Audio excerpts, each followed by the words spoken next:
दोस्तों आपको पता है हैजार्ड क्या होता है और हैजार्ड के कितने कैटेगरीज होते हैं। दोस्तों वर्क प्लेस हैजार्ड तो आपके वर्क के अकॉर्डिंग होता है, लेकिन हम एक यूके बेस्ड स्टैंडर्ड निबोस आईजीसी जो हमारा बुक है वो आईजीसी बेस्ड और यूके बेस्ड स्टैंडर्ड के अकॉर्डिंग हम ये देखेंगे हैजार्ड के कितने कैटेगरी होते हैं और उसका डिफिनेशंस क्या होता है। उसको विथ एग्जांपल्स के साथ हम ये देखेंगे जो उसको कहाँ कहाँ पे यूज किया जाता है, उसको कैसे कंट्रोल किया जाता है और उसका क्या क्या डिफिनेशंस होते हैं। तो आप इस वीडियो को लास्ट तक बने रहें। After complete this video I think you will get more knowledge all about hazards and categories. तो दोस्तों हम देखते हैं हैजार्ड क्या है। Hazard is anything and everything that has the potential to cause harm to any person, property and environment. जो हमारा hazard है ये एक एनीथिंग कुछ भी एंड एवरीथिंग सब कुछ, कोई भी ऐसा चीज जिसके अंदर पोटेंशियल हो, क्षमता हो नुकसान पहुंचाने का। वो कोई वर्कर हो सकता है, कोई पर्सन हो सकता है, या भी कोई प्रॉपर्टी हो सकती है, या फिर हमारा इन्वायरमेंट हो सकता है। ये किसी भी चीज को जिसके अंदर क्षमता हो उसको नुकसान पहुंचाने का, इसको हम हैजार्ड कहते हैं। वो हमारा साइट से रिलेटेड हो सकता है, वो हमारा वर्क से रिलेटेड हो सकता है। Hazard can arise in various locations. जो हमारा ये हैजार्ड है ये वेरियस लोकेशंस में हो सकता है, जैसे कि इंडस्ट्रियल साइट हो सकते हैं, कोई भी ऐसी कंपनी हो सकती है, या फिर वर्क प्लेस हैजार्ड हो सकते हैं। जो हमारा साइट्स पे अगर काम चल रहा है वहां पे ये वर्क प्लेस हैजार्ड हो सकते हैं, या फिर कोई नेचुरल इन्वायरमेंट या अगल बगल में जो आपके इंडस्ट्रियल के जो अगल बगल में कोई भी नेचुरल इन्वायरमेंट है वहां पे उसको भी हैजार्ड पहुंच सकता है, उसको भी नुकसान पहुंच सकता है। ये हमारा क्या है, ये भी एक नेचुरल इन्वायरमेंट हैजार्ड है। तो hazard work place, natural environment, site, industries कहीं भी हमारा ये हैजार्ड हो सकता है। एटलीस्ट आपके घर पे भी ये हैजार्ड हो सकता है, जिसमें से हमारा 5 types of work place hazard categories होता है। हमारा फर्स्ट क्या होता है, फिजिकल हैजार्ड। सेकंड क्या होता है, केमिकल हैजार्ड्स। एंड थर्ड क्या होता है, बायोलॉजिकल हैजार्ड्स। एंड फोर्थ होता है एर्गोनॉमिक हैजार्ड्स। एंड फिफ्थ होता है साइकोलॉजिकल हैजार्ड्स। दोस्तों इस 5 हैजार्ड्स के हम लोग एग्जांपल देखेंगे, डिफिनेशंस देखेंगे विथ बेटर अंडरस्टैंडिंग के साथ। जो हमारा फिजिकल हैजार्ड्स क्या होता है, things which cause harm because of their physical character that can cause harm without direct। तो कोई भी ऐसा चीज है, कोई भी ऐसा जो क्यूज है जो फिजिकल कैरेक्टरिस्टिक यानी कि डायरेक्ट आपको वो विदाउट किसी भी रीजन का डायरेक्ट आपको हार्म पहुंचाता है, वो हमारा क्या होता है, फिजिकल हैजार्ड हो सकता है। कोई भी इलेक्ट्रिसिटी है उससे आपको नुकसान पहुंचने वाला है, ये हमारा क्या है, फिजिकल हैजार्ड है। वर्क एट हाइट क्या है, हमारा फिजिकल हैजार्ड है। रेडिएशन, वाइब्रेशन, ये हमारा क्या है, फिजिकल हैजार्ड है। रेडिएशन से आपको एक्सरे रेज निकलेंगे, वाइब्रेशन से एक्सरे, उसमें से जो भी कोई फ्यूम्स निकलते हैं, जो भी इंफ्रारेड निकलते हैं, ये सब हमारा क्या है, फिजिकल हैजार्ड। नॉइज, ये हमारा क्या है, फिजिकल हैजार्ड है। एक्सेसिव नॉइज जो होता है आपको हियरिंग लॉस कर सकता है। जैसे अगर आपके साइड पे 85 डेसिबल इससे एवब में अगर साउंड हो रहा है, ज्यादा नॉइज है तो आपके कान डैमेज हो सकते हैं, आपका जो नॉइज लेवल है वो डैमेज हो सकते हैं। अगर आपके साइड पे टेम्परेचर ज्यादा है, ये हमारा फिजिकल हैजार्ड है। टेम्परेचर लो है, ये भी फिजिकल हैजार्ड है। ये हमारा एडवर्स कंडीशंस में आता है।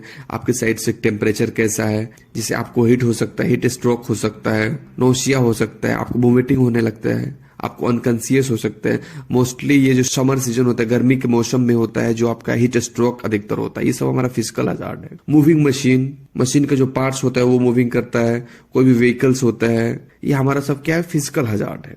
पुअर लाइटिंग हो सकता है, जो आपके साइड पे अगर पुअर लाइटिंग है लीडिंग टू एज स्ट्रेन या एक्सीडेंट, वो आपके एक्सीडेंट कर सकता है, आपको स्ट्रेन कर सकता है। इस कारण से आपको फिजिकल हैजार्ड हो सकता है। ये फिजिकल हैजार्ड्स का एक एग्जांपल है, और हमारा बहुत सारा जो ऐसे एग्जांपल्स होते हैं वो फिजिकल हैजार्ड्स के होते हैं। मैंने आपको एक सोर्स एग्जांपल्स में बता रहा हूँ फिजिकल हैजार्ड्स क्या होता है। एंड हमारा सेकंड केमिकल हैजार्ड्स क्या होता है। This involve exposure to harmful chemicals in solid, liquid and gas form में होता है। जो हमारा कोई भी हैजार्ड्स होता है, जो केमिकल हैजार्ड है, वो सॉलिड, लिक्विड या फिर गैस फॉर्म में होता है, जो केमिकली आपको हार्म पहुंचा सकता है। वो इनहेलेशंस ऑफ टॉक्सिक फ्यूम्स, अगर आप टॉक्सिक फ्यूम्स जो होते हैं इनहेल कर लेते हैं तो वो क्या है, केमिकल हैजार्ड है। एमोनिया, क्लोरीन इन क्लीनिंग इंडस्ट्रीज, अगर आप कहीं पे क्लीनिंग कर रहे हैं या कोई भी क्लीनिंग इंडस्ट्रीज है है वहां पे टॉक्सिक फ्यूम्स है, उसको आप इनहेल कर लेते हैं या फिर इंजेक्शन कर लेते हैं। आपके सांस के थ्रू जा सकता है वो, आपके वो कोई खाने के थ्रू जा सकता है, वो कोई खाना खा रहे हैं ऐसा उसमें टॉक्सिक फ्यूम्स उसमें से जा सकता है, उसके अंदर जा सकता है आपके। तो वो जो भी ये है जो क्लीनिंग इंडस्ट्रीज में होता है, जो इनहेलेशंस होता है, जो टॉक्सिक फ्यूम्स होता है जिसमें इमोनिया क्लोरीन हो सकता है, ये हमारा क्या है केमिकल हजार्ड्स है।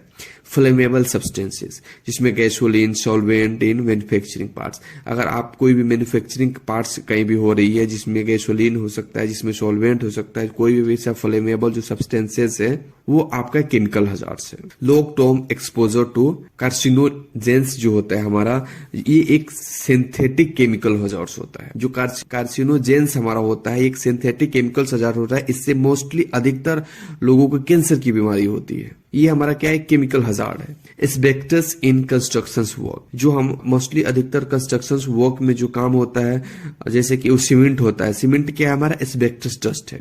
अगर उससे जो केमिकल्स होते हैं वो आपको बॉडी के भी टच करते हैं, आपको स्किन को भी खराब करता है और स्किन के थ्रू आपके इनहेलेशंस के थ्रू आपके बॉडी के अंदर भी जाता है। ये सब क्या है हमारा वो एक केमिकल हजार्ड्स है। कोई भी एस्बेस्टस ऐसे पदार्थ होते हैं जो आपके बॉडी को नुकसान पहुंचा सकते, वो इनहेलेशन के थ्रू हो सकता है, इंजेक्शन के थ्रू हो सकता है या फिर आपको स्किन टच के थ्रू हो सकता है। जो मोस्टली कंस्ट्रक्शन साइट पे सीमेंट का यूज होता है वो हमारा एक बहुत बड़ी एग्जांपल है एस्बेस्टस डस्ट का और केमिकल हजार्ड्स का, जिसमें lead, mercury, sulphuric acid, silica, अगर से आपके साइट पे ये कुछ भी होता है ये आपका एक केमिकल हजार्ड्स है। एंड हमारा बायोलॉजिकल हजार्ड्स क्या होता है? This result from exposure to living micro organism that cause disease and ill health. कोई भी ऐसा जो माइक्रो ऑर्गेनिज्म, जो छोटा पार्टिकल्स जो आपको डिजीज कर सकता है, आपको इलहेल कर सकता है, आपको बीमार कर सकता है, वो हमारा बायोलॉजिकल हजार्ड्स में आता है। दोस्तों आप सबको पता होगा जो हमारा सबसे जो मोस्ट पॉपुलर है जो कोरोना वायरस, ये हमारा क्या है? ये बायोलॉजिकल हजार्ड है, एक दूसरे से फैलना। बायोलॉजिकल हजार्ड उसे हम कहते हैं जो हमको दिखाई नहीं देता है, जो हमारे साथ होता है, हमारे वो खाने के थ्रू हो सकता है, हम जब कहीं पे जाते हैं वहां पे भी हो सकता है। कोई भी ऐसा वायरस होता है जो हमारे बॉडी के अंदर एंट्री करता है, वो हमारा बायोलॉजिकल हजार्ड होता है। जैसे कि हम पहले भी बताया कोरोना वायरस होता है, या फिर बहुत सारे जो ऐसे न्यू कभी वायरस जो होते हैं वो आपके बॉडी के थ्रू आपके बॉडी में एंटर करते हैं, आपके सांस के थ्रू हो सकता है, आपके कोई भी चीज आप टच करते हैं उसके थ्रू हो सकता है, या फिर आपको इनहेलेशन के थ्रू हो सकता है, आपके खाने के थ्रू हो सकता है। ये सब क्या है? हमारा बायोलॉजिकल हजार्ड्स है, उसे हम बायोलॉजिकल हजार्ड्स का। जैसे कि हेपेटाइटिस बी होता है, HBV जो वायरस होता है हमारा, वो हमारा क्या है? वो बायोलॉजिकल हजार्ड्स है। Moulds and fungi causing respiratory disease in damp work place. अगर आप एक वैसे वर्क प्लेस पे काम कर रहे हैं जहां पे एक डैम्प, एक गंदा एरिया हो, जहां पे गीला एरिया हो, जहां पे बहुत सारा कचरा एरिया हो, वहां पे आप काम कर रहे हैं, तो वहां पे आपको मोल्ड्स एंड फंगी हो सकती है, ये डिजीज हो सकता है। वो आपको रेस्पिरेटरी डिजीज यानी कि सांस के थ्रू आपके अंदर जा सकता है। वो वहां पे जो भी बैक्टीरिया है, जो भी इंसेक्ट्स हैं, वो क्या है? सब बायोलॉजिकल हजार्ड्स है। कंटामिनेटेड फूड हैंडलिंग, जो कंटामिनेटेड जो फूड होता है, अधिकतर दोस्तों जो रेस्टोरेंट्स होता है, जो खाने वाला एरिया होता है, जो कैंटीन होता है हमारा, जैसे साल्मोनेला इन रेस्टोरेंट, जो आप एक देखते हैं ये एक ऐसा वायरस है जो अधिकतर फूड में पाया जाता है। जो साल्मोनेला जो वायरस है, वो जो बैक्टीरिया है जो फूड में पाया जाता है, जो एक के थ्रू दूसरे में, दूसरे को थ्रू तीसरे में, इसके एक एक करके वो फैलता जाता है, जो मोस्टली अधिकतर रेस्टोरेंट हो और कैंटीन में पाया जाता है। जैसे कि आप कोई भी फूड कटिंग कर रहे हैं, कोई भी प्लेट यूज कर रहे हैं, कोई भी नाइफ्स यूज कर रहे हैं, कोई भी ऐसा चीज यूज कर रहे हैं जो एक से दूसरे में फैलता जाता है, उस टेबल पे हो सकता है। जो ये साल्मोनेला वायरस है ये अधिकतर ऐसी जगह पाया जाता है जहां पे एक दूसरे से बहुत सारी चीजें ट्रांसफर होती है। ये हमारा एक बायोलॉजिकल हजार्ड्स है। जो एक हमारा एक लेजियोनेला बैक्टीरिया है, ये भी हमारा क्या है? ये बायोलॉजिकल हजार्ड्स है। तो दोस्तों ये सब बायोलॉजिकल हजार्ड्स हमारे होते हैं। बायोलॉजिकल हजार्ड्स फॉर एग्जांपल ऐसे हम कहते हैं जो हमको दिखाई नहीं देता है और हमारे बॉडी में इंटर करता है, जिससे हमको नुकसान होती है, जिससे हमको नोशिया होता है, जिससे हमको वोमिटिंग होती है, जिससे हमको फीवर होता है। ये सब हमारे सिम्टम्स हैं जो बायोलॉजिकल हजार्ड्स के। और जो हमारे एर्गोनॉमिक हजार्ड्स क्या होते हैं? These hazards results from poor work place design, stress and strain put on the body through postures and movement. Ergonomic hazard दोस्तों हम उसे कहते हैं जो हमारा, जैसे कि हम किसी वर्क प्लेस पे काम कर रहे हैं, किसी ऑफिस में काम कर रहे हैं, किसी साइट पे काम कर रहे हैं, वहां पे एक पुअर वर्क प्लेस डिजाइन किया गया है, वहां पे आपको बॉडी स्ट्रेन स्ट्रेस हो रहा है, आप वहां पे पुअर पोस्चर्स में काम कर रहे हैं, यानी कि आपको वहां पे बैठने के लिए सही जगह नहीं है, आपको वहां पे लाइटिंग सही नहीं है, आप एक रेगुलरली ऑन चेयर पे काम कर रहे हैं, या फिर कोई ऐसी जगह पे काम कर रहा है जहां पे आपको ज्यादा वॉक वे करना हो। तो कोई भी ऐसा चीज जो आपको बॉडी को नुकसान कर रहे जो रेगुलरली करने से, वो हमारा अर्गोनोमिक हजार्ड्स में आता है। जैसे कि हमारा एग्जांपल, यानी कि पुअर सिटिंग अरेंजमेंट, आपको ऑफिस में काम करना है और वहां पे आपको एक पुअर सिटिंग अरेंजमेंट है, यानी प्रॉपर आपको एक कंफर्टेबल चेयर प्रोवाइड नहीं किया गया, आप एक कंफर्टेबल टेबल प्रोवाइड नहीं किया गया है, आप वहां पे बैठ के काम कर रहे हैं, तो कुछ दिन के बाद आपको बैक पेन हो सकता है। तो ये हमारा क्या है, अर्गोनोमिक हजार्ड्स है। रिपीटेटिव मोशन इंजुरीज हो सकता है आपको, जो कार्पल टनल सिंड्रोम इन टाइपिस्ट हो सकता है। जो रिपीटेटिव मोशन इंजुरी उसे कहते हैं जो एक ही काम को रिपीट करके हम काम कर रहे हैं, ये हमारा रिपीटेटिव मोशन इंजुरीज होता है। ये हमारा अर्गोनोमिक हजार्ड है। जो किसी काम को हम बार बार कर रहे हैं उससे हमारे बॉडी को नुकसान पहुंच रहा है, ये सब क्या है, अर्गोनोमिक हजार्ड से। हेवी लिफ्टिंग, कोई भी काम अगर हेवी लिफ्टिंग कोई कर रहा है, कोई वर्कर बार बार लिफ्टिंग कर रहा है, वो हेवी लिफ्ट है, तो स्पिनल इंजुरी हो सकता है इन वर्क प्लेस पे। कोई भी ऐसा वर्क प्लेस है, कोई कंस्ट्रक्शन साइट है जहां पे ब्लॉक लेइंग हो रहा है, या फिर कोई ऐसे साइट है जहां पे सीमेंट को आपको कोई वर्कर उसको एक जगह से दूसरी जगह मूव कर रहा है, अगर वहां पे आप रिपीटेटिव वर्क कर रहे हैं, वहां पे हेवी लिफ्टिंग कर रहे हैं, तो वो क्या है, आपको एक अर्गोनोमिक हजार्ड्स हो सकता है। आप कोई भी चीज लिफ्टिंग कर रहे हैं तो आप एक प्रॉपर उसको जो स्टैंडर्ड है उसके अकॉर्डिंग लिफ्टिंग नहीं कर रहे, आप मैनुअली लिफ्टिंग कर रहे हैं। एक पर्सन 25 kg को इतने अंदर में लिफ्ट कर सकता है, उससे एबव नहीं होनी चाहिए। अगर आप 25 kg से एबव लिफ्ट कर रहे हैं तो हेवी लिफ्टिंग के जो एक्स्ट्रा आप क्रिटिकल स्टेज में काम कर रहे हैं, उससे क्या हो सकता है, आपका स्पिनल इंजरी हो सकती है। एक वार्ड जो होता है आपका वर्किंग पोजीशंस होता है, जो कंस्ट्रक्शंस वर्कर वर्किंग ऑन जो ऑड एंगल में काम करते हैं।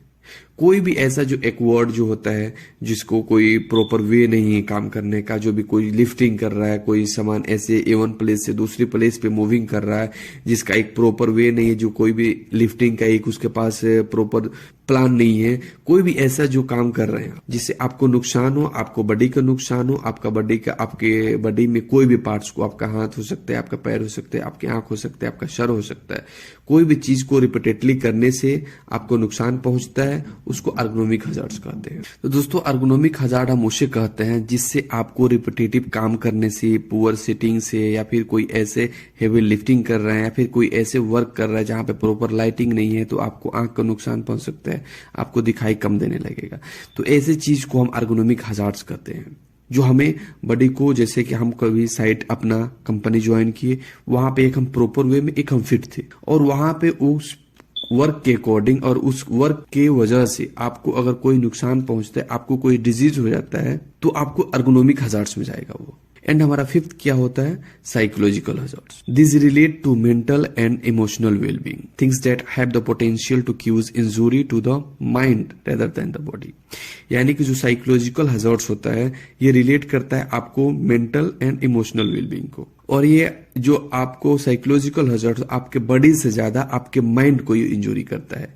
यानी कि कोई भी आपके बॉडी पे जो इंजुरी होती है उससे ज्यादा आपको ये माइंड पे प्रेशर जाता है, आपको दिमागी प्रेशर ज्यादा होता है, इसको हम साइकोलॉजिकल हजार्ड्स बोलते हैं। आपको कोई भी वर्क लोड के अकॉर्डिंग आपके माइंड पे प्रेशर पड़ता है, ये सब क्या है, साइकोलॉजिकल हजार्ड्स है। जैसे कि वर्क प्लेस स्ट्रेस, जो टाइट डेडलाइंस हो या फिर एक्सेसिव वर्कलोड हो, आपके पास बहुत ज्यादा प्रेशर है, आपको बहुत ज्यादा वर्कलोड है, आपको बहुत ज्यादा प्रेशर है वर्क का, काम का, साइट का, ऑफिस का, वो प्रेशर कहां जा रहा है, आपके माइंड पे जा रहा है। तो ये हमारा क्या है, ये हमारा साइकोलॉजिकल हजार्ड है। बुलिंग एंड हरासमेंट, आप किसी को वर्बली हरासमेंट कर रहे हैं, आप उसको वर्बली किसी को परेशान कर रहे हैं, उसको वर्बली आप किसी को अबॉज कर रहे हैं, उसको गाली दे रहे हैं, फिर उसको डिस्क्रिमिनेशन कर रहे हैं, तो ये सब क्या है, ये सब हमारा साइकोलॉजिकल हजार्ड है, जो मेंटली टॉर्चर होती है। लॉन्ग वर्किंग आवर्स, अगर आप किसी कंपनी में ज्यादा देर तक काम कर रहे हैं, इसलिए दोस्तों अगर जो हमारा ILO है, इंटरनेशनल लेबर ऑर्गेनाइजेशन, इसमें मीटिंग के अकॉर्डिंग जो हमारा जो वर्किंग आवर्स है उसको 8 आवर्स किया गया है।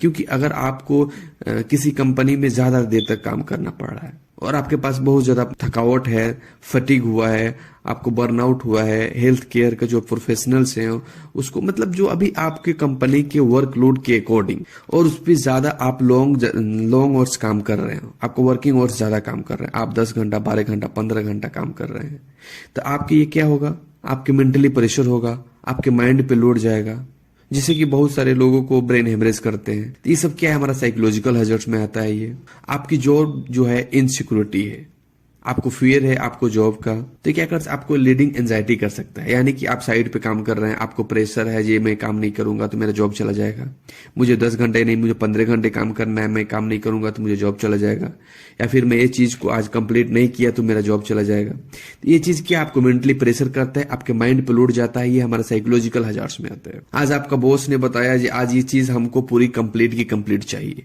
अगर वो पॉसिबल नहीं होने वाला है तो फिर आपको मेंटली प्रेशर होता है कैसे भी हमको कंप्लीट करना है, क्योंकि आगे से ऑर्डर है, मेरे को मेरा टीम का ऑर्डर है, मेरा मैनेजमेंट का ऑर्डर है, ये हमको काम करके ही देना है। अगर वो काम में आपको अगर थोड़ी सी देरी होती है या फिर उसमें टाइम लगने वाला होता है और आपको विद इन 2 आवर्स 1 वीक के अंदर देना होता है, कोई भी अगर वर्क जो 1 मंथ में फिनिश होने वाला हो अगर आपको दे दिया जाता है जो 1 वीक के अंदर में हमको ये चाहिए, या फिर कोई 24 आवर्स का काम अगर आपको दे दिया जाए 10 घंटे के अंदर में हमको करके दो, तो उसके क्या होता है, फियर होता है, एंजाइटी फील होता है, वर्क प्रेशर होता है, वर्कलोड होता है, वो आपके माइंड पे होता है। इसके चलते आपको साइकोलॉजिकल जो हजार्ड्स होते हैं और आपका माइंड जो होता है ब्रेन हेमरेज करता है, या फिर ऐसा कोई जो डिजीज पैदा होता है जो आपको साइकोलॉजिकल हजार्ड्स की वजह से होते हैं, जो आपको वर्क प्रेशर से होते हैं। तो ये दोस्तों ये सब था हमारा, ये जो हजार्ड था उसके एग्जांपल्स था। दोस्तों इस वीडियो में हमने ये देखा जी हमारा एक एक एग्जांपल्स क्या होते हैं, उसका हजार्ड का डिफिनेशंस क्या होता है, कौन सी हजार्ड्स में कैसे हम उसको आइडेंटिफाई करेंगे जी ये हमारा किस हजार्ड्स में है। क्योंकि आपको जब भी एक रिपोर्ट बनाना हो या फिर कोई भी ऐसा डॉक्यूमेंटेशन करना हो तो आपको ये भी पता होना चाहिए किस हजार्ड्स में कौन से आते हैं। या फिर सडनली कोई आपसे पूछ सकता है ये कोई भी वर्किंग और जी फिजिकल हजार्ड्स में क्या होता है, साइकोलॉजिकल्स में क्या होता है, जो हमारा केमिकल में क्या होता है, बायोलॉजिकल में क्या होता है, और ये आपको पता होना चाहिए। और अगर कोई भी आपसे ये पूछ सकता है इस हजार्ड को हम कैसे कंट्रोल कर सकते हैं, क्योंकि because you are a professional at this time, और आपको किसी चीज को आइडेंटिफाई करने से पहले उसका प्रिकॉशन भी आपको पता होना चाहिए, how to solve this problem, इस प्रॉब्लम को कैसे सॉल्व किया जाए। आइडेंटिफाई कर रहे हैं तो फिर उसका कंट्रोल मेजर्स भी आपके पास होना चाहिए। तो अगर इन केस अगर कोई भी person anyone ask to you how to solve this problem, पहले इसको हम क्या करेंगे, कंडक्ट रेगुलर रिस्क असेसमेंट। जो आपका साइट है, जो आपका वर्क प्लेस है, जो आपका वर्किंग एरिया है, उसको आप कंडक्ट करें, रेगुलर रिस्क असेसमेंट करें, उसको असेसमेंट करें, वहां पे प्रॉपर सेफ्टी ट्रेनिंग दें उसके बारे में। जो हमारा जो वर्क रिलेटेड है पर्सनल प्रोटेक्टिव इक्विपमेंट को यूज करें वहां पे इंश्योर इम्प्लीमेंटेशन एर्गोनॉमिक सॉल्यूशंस करें, जो वहां पे क्या क्या जो एर्गोनॉमिक सॉल्यूशंस है उसको इम्प्लीमेंट करें, उसको वहां पे प्रोवाइड करें। वहां पे proper ventilation and sanitation provide कराएं, जो वहां पे प्रॉपर वेंटिलेशन है कि नहीं, आपका वर्किंग एरिया कैसा है, वो आपका वर्किंग एरिया में ज्यादा फिजिकल हजार्ड होने वाला है, आपके वर्किंग एरिया में केमिकल हजार्ड है, या फिर आपको वर्किंग एरिया में एर्गोनॉमिक हजार्ड, जो कोई भी हजार्ड होने वाला है आप उसके अकॉर्डिंग असेसमेंट बनाएं, ट्रेनिंग दे, उसके अकॉर्डिंग पर्सनल प्रोटेक्टिव प्रोवाइड कराएं, उसके अकॉर्डिंग वेंटिलेशन प्रोवाइड कराएं। इंश्योर ए वर्क प्लेस सेफ्टी पॉलिसी होनी चाहिए आपके अकॉर्डिंग, आपके काम के अकॉर्डिंग आपके पास एक जो वर्क प्लेस सेफ्टी पॉलिसी होनी चाहिए, और उस पॉलिसी के अकॉर्डिंग वहां पे काम होनी चाहिए। दोस्तों जो हमारा जब भी काम स्टार्ट होता है, जब भी आपका वर्क स्टार्ट होता है, जब भी आपका कोई भी साइट स्टार्ट होता है, तो वो साइट में कौन कौन सी एक्टिविटी चलने वाली होती है, उस साइट में क्या क्या हजार्ड होता है, उसको किसको हार्म पहुंचेगा, किसको नुकसान होगा, उसको कैसे कंट्रोल किया जाएगा, उसको कैसे मिनिमाइज किया जाएगा, ये पूरी की पूरी HSE प्लान होती है, HSE पॉलिसी होती है, HSE प्रोसीजर्स होता है। अगर आपके पास वो है, अगर आपने उसको बनाया है फिर या उसको आपने उसको रिव्यू किया है, तो आपको ये नॉलेज होनी चाहिए जी इसमें हमको कैसे इसको हम मिनिमाइज कर सकते हैं, कैसे इसको हम एलिमिनेट कर सकते हैं, या फिर इसको सब्स्टिट्यूट कर सकते हैं, यानी कि कैसे उसको हटा सकते हैं या फिर कम कर सकते हैं। Understand this hazards and taking proactive measures and create a safe work environment. ये सब चीज फॉलो करके ये पूरे डॉक्यूमेंटेशंस और जो आइडेंटिफाइंग है ये चीज आपको आइडेंटिफिकेशन होने चाहिए। ये सब फॉलो करने के बाद आप एक सेफ एनवायरनमेंट प्रोवाइड कर सकते हैं, आप अपने एरिया को सेफ बना सकते हैं, और आप वहां के आप एक रिस्पॉन्सिबल पर्सन हो सकते हैं। तो दोस्तों ये था हमारा हजार्ड्स के बारे में वीडियो था। हजार्ड्स के बारे में टोटली हम लोगों ने इस वीडियो में जाना है। आपको ये वीडियो अच्छा लगा है तो अपने दोस्तों के पास शेयर करें, वीडियो को लाइक करें, सब्सक्राइब करें, एंड आपको अगर कोई भी और रिलेटेड कोई टॉपिक चाहिए या फिर इसमें अगर कोई भी आपको अंडरस्टैंडिंग नहीं होती है तो आप कमेंट कर सकते हैं। I will reply as soon as possible. Okay दोस्तों, थैंक यू।